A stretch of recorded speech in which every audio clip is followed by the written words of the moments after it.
food chain, where what is actually happening is that there is a transfer of energy in the form of food through a series of organisms. Now, what exactly this particular means?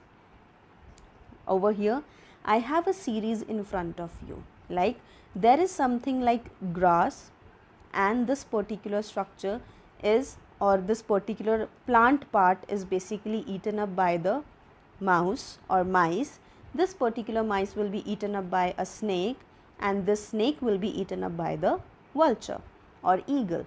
So, what is happening over here is that energy of this particular plant is being transferred to this particular mice, and its energy is being transferred to snake.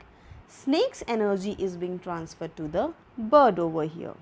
So, this is basically transfer of energy. And how are they transferring it? They are transferring it in the form of food. So, that is what exactly is the concept of food chain, where the energy will be transferred from one organism to the other organism. First of all, we will be looking into this particular diagram, that over here a green plant is given. It is basically given as a reference that it can be any kind of green plant. Now, let us say this green plant is eaten up by this goat. Now, this goat can be eaten up by a jackal or a lion. That means here we have an alternative path. Then this particular jackal can be eaten up by the lion. So, in this particular pathway where I am tracing it from tree to goat to lion, here there are only 3 organisms involved in the chain.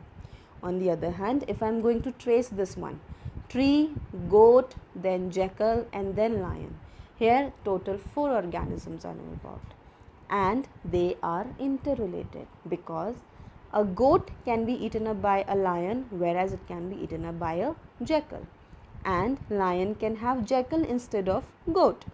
Lion can have a cat instead of a goat.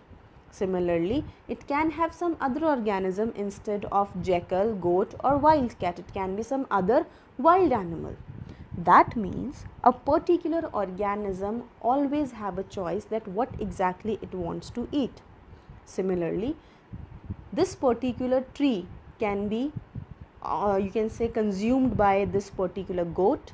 It can be consumed by a rabbit, it can be consumed by a mice, it can be consumed by a snail or some any other kind of herbivorous animal.